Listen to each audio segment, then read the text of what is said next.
Men Rajab boboman, Abdulajonning dadasiman. Bola bo'lishda yoqmasligi menga bo'yim past bo'lishligi. Yana aktyorlik kasbini tanlarmidingiz? Taqdir bitilgan ekan. Kino aktyor bo'lasan deb. Internetsiz hayot zerikarli deb o'ylaysanmi? Kelajagini o'ylayman. Meni eng katta orzuyim bor, bu Pulni qachon topasan? Elon Musk qanaqa qilib boy bo'ldi?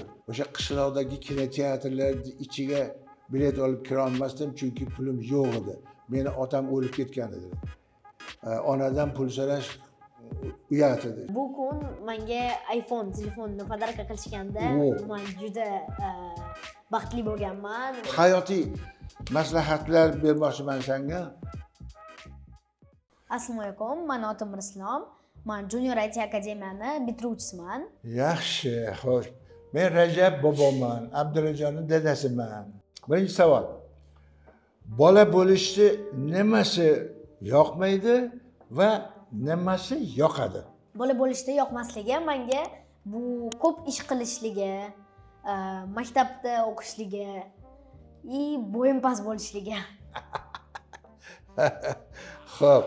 Katta odam bo'lishi nimasi yoqmaydi va nimasi yoqadi? Xo'p, katta bo'lganing sari olamni tushunib, dunyoni, hayotni tushunib borasan. Insonlarda yaxshi yomonligini bilasan. Ishingni topgan hunaring, kasbi koring o'zingga yoqsa agar, demak sen el og'zida bo'lasan. Yurish turishingda ma'no bo'ladi. Xo'p, meni yoshimda bo'lib qolsangiz, nima qilardingiz? Sizni yoshingizda bo'lganimda men shu katta dunyoni ko'rardim, aylanardim, nabiralarim bilan ko'p vaqt o'tkazardim.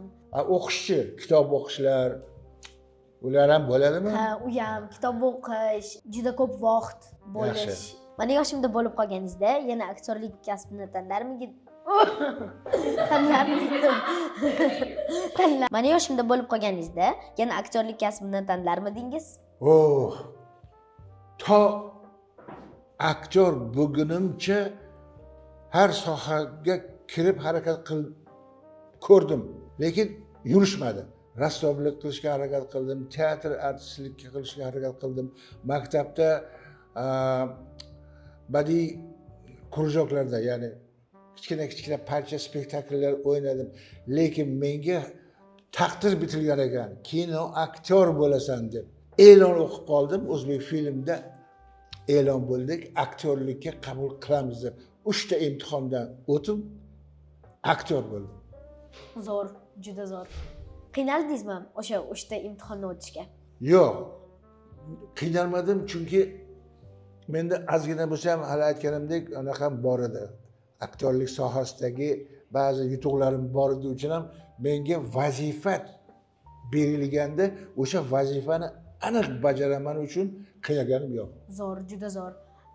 IT sohasiga qiziqasizmi hozir? Sizni paytingizda IT sohasi bo'lmagan, menimcha.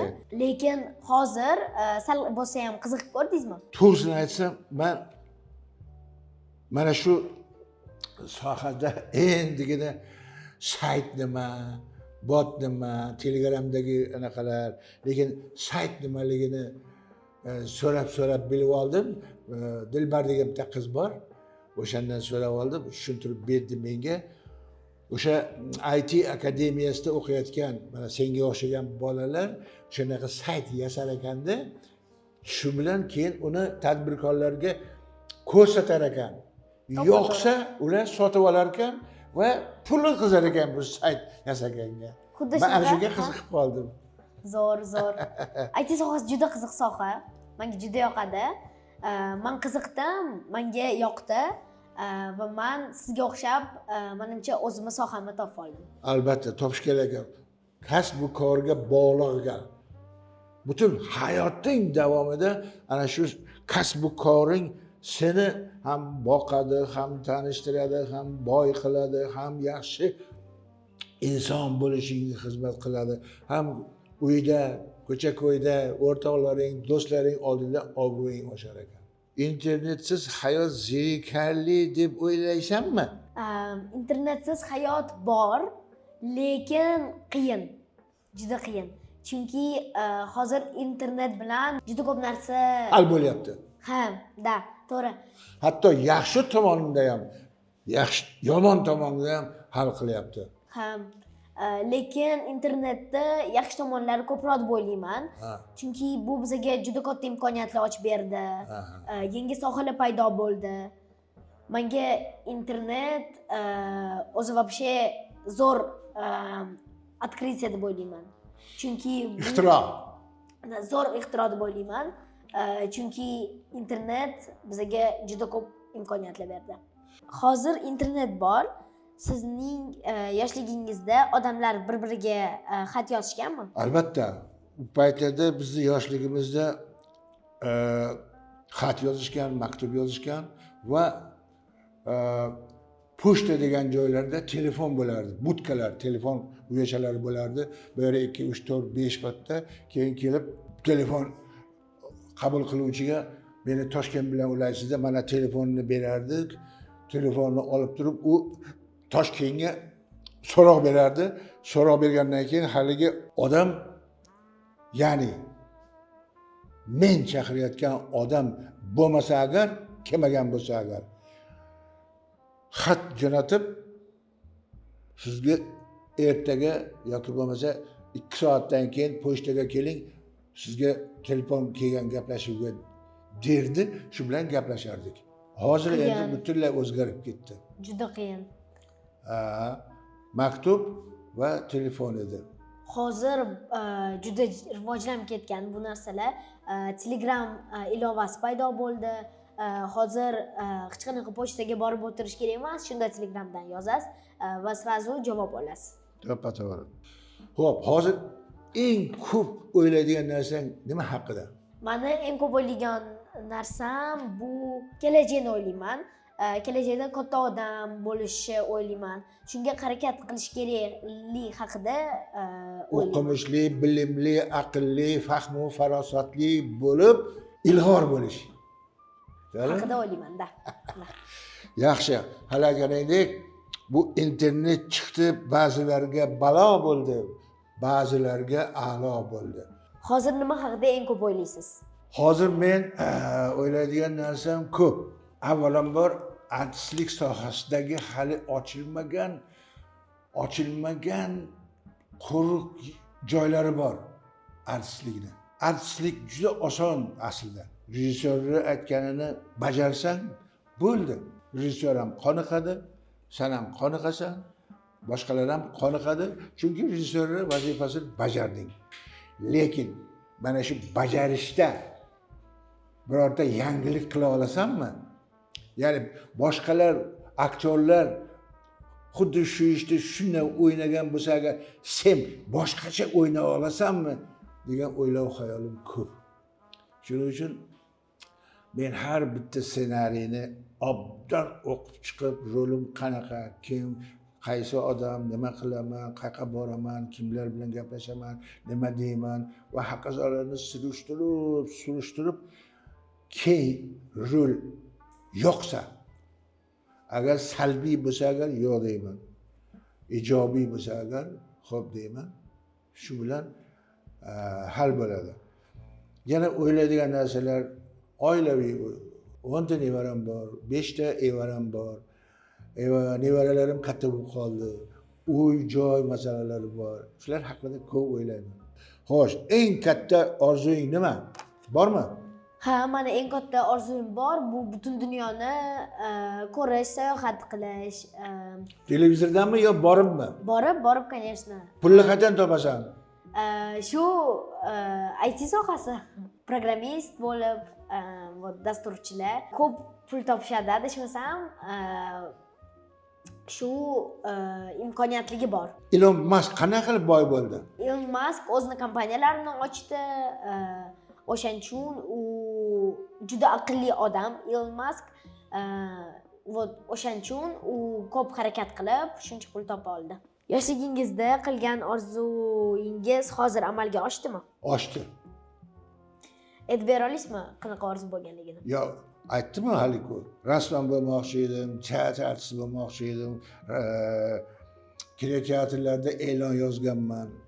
bugun qanaqa kino, ertaga qanaqa kino bo'ladi deb. Keyinchalik menda o'sha aktyorlik, kino aktyorlik orzusi paydo bo'ldi. Chunki men o'sha qishloqdagi kinoteatrlarning ichiga bilet olib kira olmasdim, chunki pulim yo'q edi. Meni otam o'lib ketgan edi. Onadan pul so'rash uyat edi. Shuning uchun daraxt tepasiga chiqib ko'rardim. Birinchi seansni ham, ikkinchi seansni ham ko'rardim. Shunda sekin-sekin shu kinoga bo'lgan orzuni O harfi paydo bo'lib, sekin-sekin keyin e'lon chiqqandan keyin O'zbek film kino studiyasi qoshida kino aktyorlar studiyasi ochiladi va kim imtihonlardan o'tsa aktyor bo'ladi, shogird aktyor bo'ladi deganlarni o'qib shu 3 ta imtihondan o'tganimdan keyin aktyor bo'ldim. Orzularim amalga oshdi. Menda xuddi shunaqa holat bo'lgan. Men ITga unchalik вообще bilmasdim, qanaqa nima bo'lishligini. Lekin asnovasini bilardim. Dasturchilar sayt yaratadi, kod yozishadi, shuni bilardim. Lekin glubinni hech nima bilmasdim. Keyin menga oyimga tog'am yozganlar, Junior IT akademiyasini videosini ko'rib qolganlar va yuborganlar tog'am oyimga. Tog'am so'raganlar, o'qiydimi Mirislom, qiziqadimi deganlar. Men keyin oyim mendan so'raganlar, men qiziqganman, menga prям qiziq bo'lgan.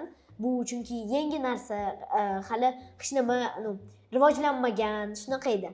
Men o'qib ko'rdim, menga juda yoqdi. Hozir men ITni bilib, yaxshi dasturchiman. Bitta yana yaxshi tomoni shu yerda ekanki, o'sha tog'ayni, oyingni gapiga kirib, o'sha IT akademiyasiga o'qishga kelib, o'qib chiqib turib, ya'ni dasturni o'qib chiqib turib, rozi bo'lganingni o'zi seni yutug'ing.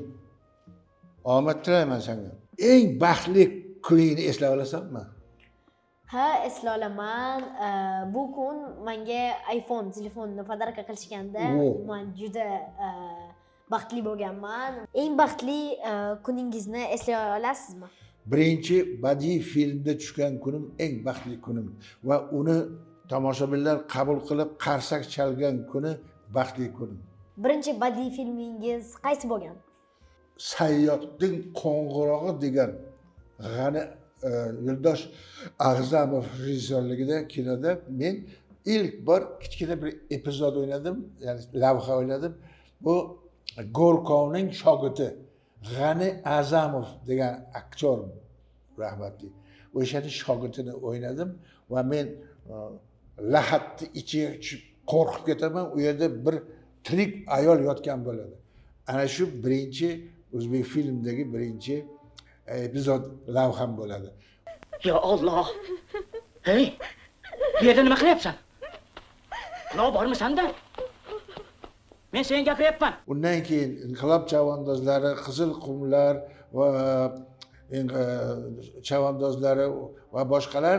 Undan keyin shu 3 yil ichida men har xil epizodlarda o'ynab ko'zim pishib, aktyorlar bilan qanday ishlashga, qanday gapirishga, qanday nima qilishgandan keyin menga 69-yilda bosh rolni berishdi. Sen ko'rganmi, ko'rmagan bilmayman. Voy borib omon qayt degan bir urush to'g'risida kino bor. Balkim endi ko'risha olmasmiz. Meni kechir Qudrat. Ke, bir quchoqlashib xayrlashaylik. Yo'q, ko'rmagan ekanman. Ko'rmagan ekansan. Oy borib omon. Bu Sovet Ittifoq qahramoni Qudrat Suyunov haqida. U ham samarqandlik, men ham samarqandlik. Ana shunday rol o'ynashga menga taqdir bitilgan ekan, shuni o'ynadim. Ana 24 yoshimda. Ana undan keyin kinolar ketdi, kinolar bor. Savol mendan endi, olma. Qaysi ishingdan haligacha uyalasan? Savollar qara zo'rligi. Bir marta men bitta bola vaqt so'ragan mendan. Nima so'ragan? Vaqt, soat nechiligini. Ha. Men telefonim oldimda bo'lgan, lekin qo'rqganman, o'g'irlab ketadi deb o'ylaganman va o'shanda men telefonimni soat e'tibor olmaganman, chunki qo'rqganman. Shundan uyalasan. Ha, shundan. Haligachammi yo o'tib ketdimi? Haligacha. Ha, yaxshi. Yaxshi, bu odating yaxshi. Endi taxminan bilmasmidingiz soat nechiligini? Taxminan aytishga Yolg'on bo'lsa ham aytib so'rasang bo'lardi-ku. o'sha yolg'onligidan qo'rqaman. Ha, yaxshi. Qaysi rolingizdan ko'proq faxrlanasiz? Endi aktyor uchun har bitta rol faxrlanishga arziydi. Menga shunday rollar tushdiki, hammasi mehnatkash, kolxozchi, qishloqi yigitlarni rollari to'g'ri keldi. Ana undan keyin Abdullajon, undan keyin kichkina tabib, undan keyin boyvachcha, amakvachcha,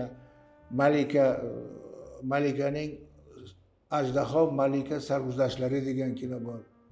Ko'rgan bo'lsa, men militsioner o'ynayman, mototsikl haydayman, eshak to'g'rilab beradi menga. Xullas, bularning hammasidan qoniqaman. Chunki men iloji boricha o'sha rollarni samimiy, tabiiy, hayotiy o'ynashga harakat qilaman. Shuning uchun ham men o'ynagan rollardan qoniqaman. Hayotiy maslahatlar bermoqchiman senga. Mana shu tanlagan sohangni oxirigacha yetkazgin. Aytganingdek, saytdan tashqari yana shu internetdan foydalanadigan yaxshi tomonni foydalanadigan saytlarmi, boshqa yana yo'nalish chiqib qolar. Ana shuni oxirigacha topgin. Ustozlardan so'ragin. Ustozlar yordam beradi senga. Xullas, yangilik yaratishing kerak. Yangilik yaratsangga, demak, boy bo'lasan, badavlat bo'lasan. Shuning uchun hech qachon charchamasdan ana shuni o'rgan. Endi hozir seni hech kim bo'ldi hadeb telefon o'ynayverasanmi, yo hadeb internet o'ynayverasanmi demaydi-da. Top, izla, qidir, yangilik yarat deydigan bo'lsin oyinglar. Badiiy kitoblar ham o'qib turasanmi? Ha, men kitob o'qishni juda yaxshi ko'raman. Keyingi paytda o'qigan badiiy kitobing qanday? Adabiy kitob. Literaturniy Besi degan Dostoyevskiy kitobini o'qib ko'rdim. O'rischa o'qiysanmi? Ha. O'zbekcha yo'qmi? Yo'q. Bu yaratayotgan saytu paytlaring hammasi o'rischami? Yo'q, o'zbekcha ham, ruscha ham, angliskiy ham, hammasi. Anglishni ham yaxshi bilasan. Unchalik yaxshi emas, lekin bilaman. Demak, buni ham o'rganishing kerak. Ha, to'g'ri. Inglizning yoniga ruschani bilasan, o'zbekchani bilasan, yana bironta chet xorijiy tilni bilib qo'yish kerak ekan. Xitoy tilini bilib qo'yish kerak ekan. Sizga hayotiy maslahatlarim bor. Qani? Ko'proq nabiralaringiz bilan, evaralaringiz bilan vaqt o'tkazing. Ular bilan birga bo'ling. Yangi narsalar o'rganing, hali bu bilan tugamadi. Yangi sohalarga qiziqib ko'ring. IT sohasi juda qiziq, sizga maslahat. IT ni tarjimasi nima? Informatic technology. Informatsion texnologiyalari. O'zbekchasi-chi? Informatsion texnologiyalari. O'zbekchasi-chi? Axborot texnologiyalari. Texnologiya yo'qmi o'zbekchasi? Yo'q. Bu yangi kirib kelgan bizga axborot texnologiyasi. Aha. Demak, o'sha yerda o'qiyapsan, uni ham qandaydir bosqichlari bormi? Masalan, 1-sinf, 2-sinf, 3-sinf, 5-sinf. Yo'q, ularning bosqichlari yo'q, lekin dasturlash tillari juda ko'p va ularni klassifitsировать qilsa bo'ladi. Birinchisi indeks HTML desa bo'ladi, lekin u dasturlash tiliga kirmaydi, lekin undan ham boshlasa bo'ladi. Keyin o'sha JavaScript, React, Node.js shunaqa qilib ketaveradi. Yaxshi, omadingni bersin. Ana shuni Rahmat katta. bitirgan oxirigacha. Rahmat.